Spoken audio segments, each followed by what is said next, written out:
everyone, it's Taya, and today I'm coming at you with the story of how I tore my ACL, my anterior cruciate ligament, if you didn't know what that means. It's in my knee, and yeah, I'm going to be telling you how I tore it, my experience with it, and all the complications between when I tore it and between my surgery. And yeah, so let's just get right on into it. So it all started in June 2017.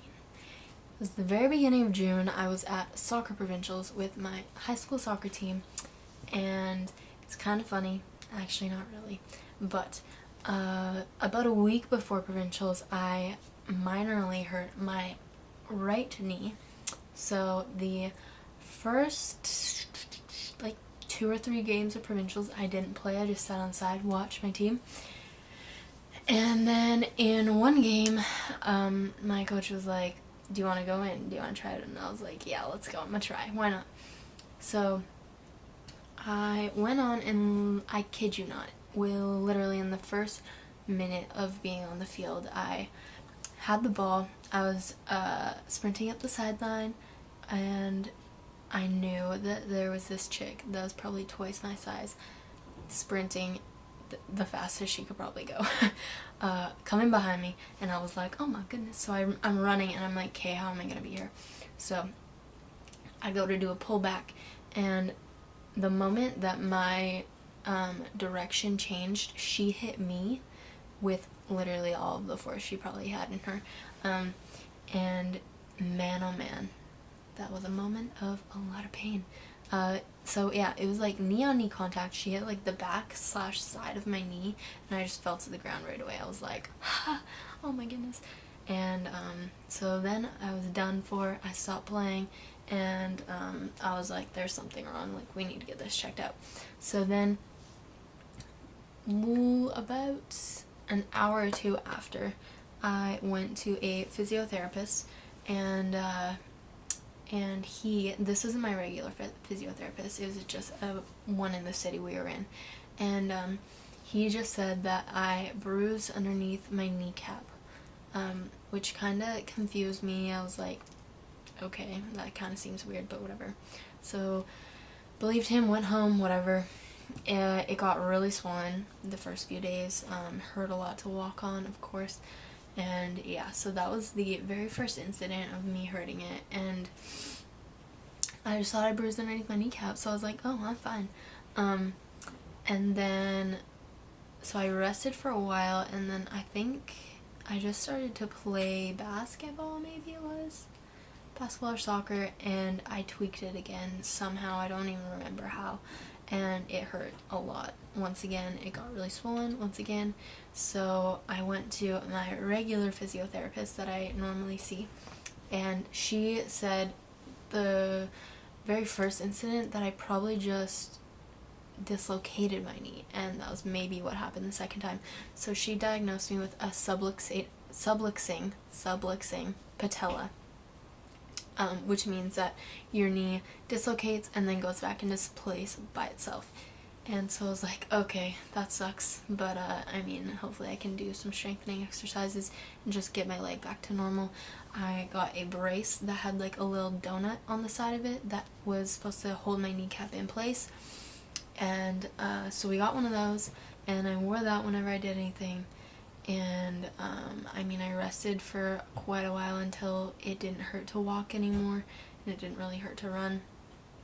And then I was at a basketball training camp, or training, I don't know, practice, and I went to do a layup, and my knee just went and just buckled. I fell to the ground. I don't even think I fell. I just knew that it wasn't right, and I walked to the side. It hurt a lot, and I stopped playing once again, and it got really swollen once again. And so that was probably, I think, the third incident that like just really hurt. It sucked a lot. So then I took quite a while off until, so that was probably at the end of June, maybe middle of June maybe. And then this is probably where it sucked the most, because I previous in like December tried out for Team BC, the Aboriginal Team BC, to go to the North American Indigenous Games, and I made the team, and the coach was really excited.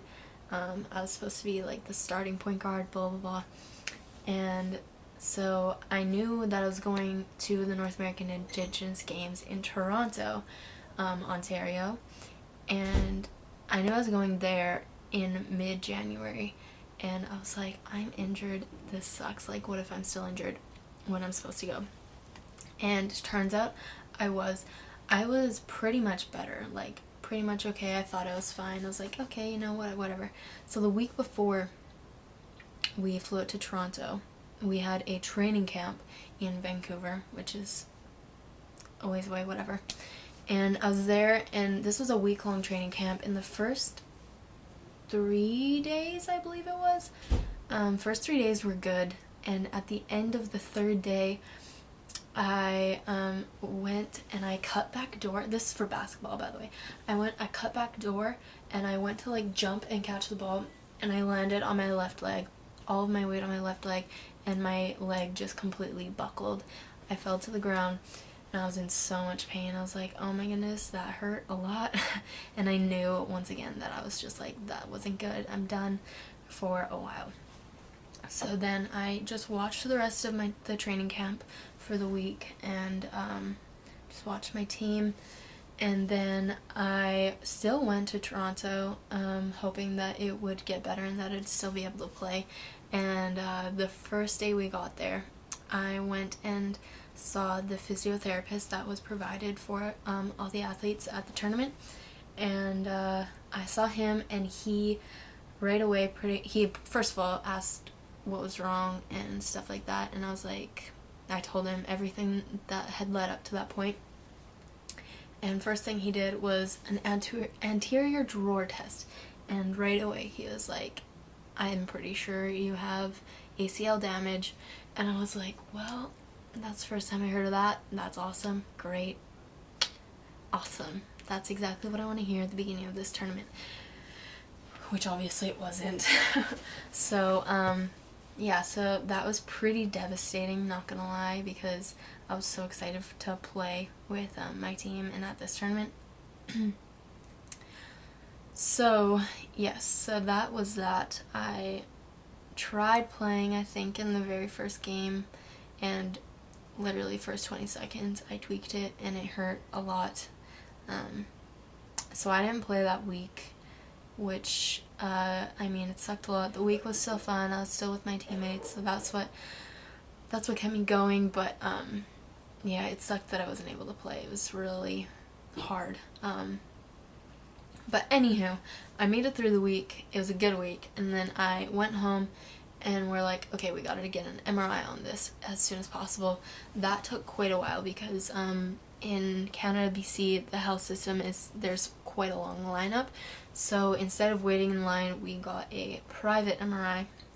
So probably about a month or half a month after I got back from Toronto, we had an MRI, and then I got the results about a week later, and it said yes, that I completely tore my ACL and that I had some meniscus damage. So that meant surgery, because everyone knew it wasn't going to heal by itself. So then it was like, okay, gotta hunt for a surgeon.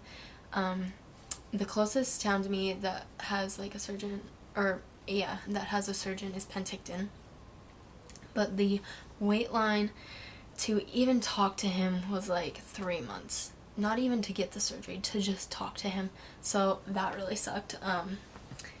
So instead we searched for different surgeons even in Vancouver, which is like a 5-hour drive from where I live. But we're like, okay, we just want to get this done as soon as possible.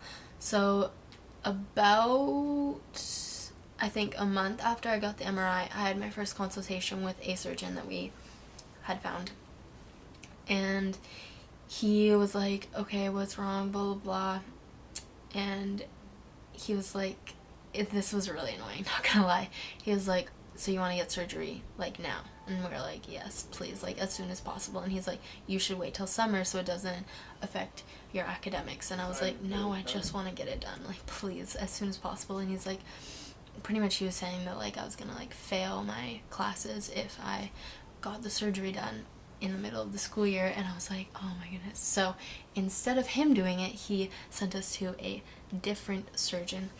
Thank God, because this different surgeon was so much more understanding of the situation. And he was like, okay, yeah, we'll get you in as soon as possible. So this was over like a span of like 2 or 3 months of different meetings with the different surgeons. And finally, yeah, we saw the second surgeon. He was like, okay, we'll get you in as soon as possible, we'll let you know. So then I was just waiting. I had a custom-made titanium brace, so I was able to exercise and play basketball with that, thank God, because if I wasn't able to do anything, I probably would have went crazy. So in the meantime, waiting for my surgery date, I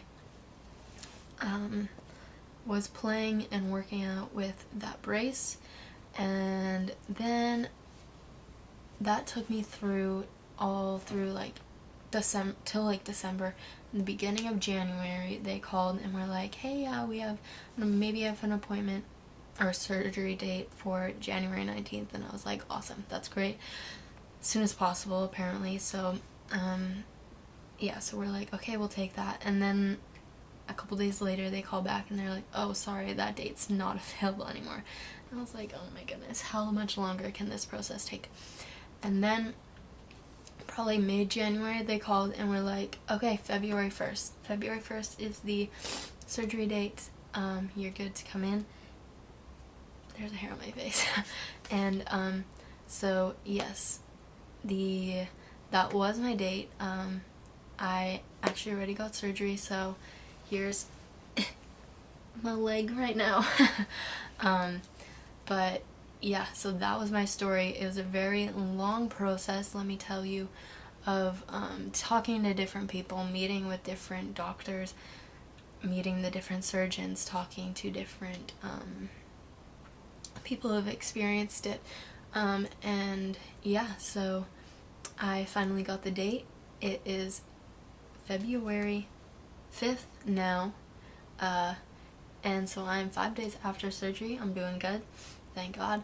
And yeah, so that was my story and how I tore my ACL and how I coped with it and how all of the different complications that we dealt with. But we're here now, we made it, and we're post-surgery, so now we're on the upward route. So yeah, thanks for tuning in. Peace out.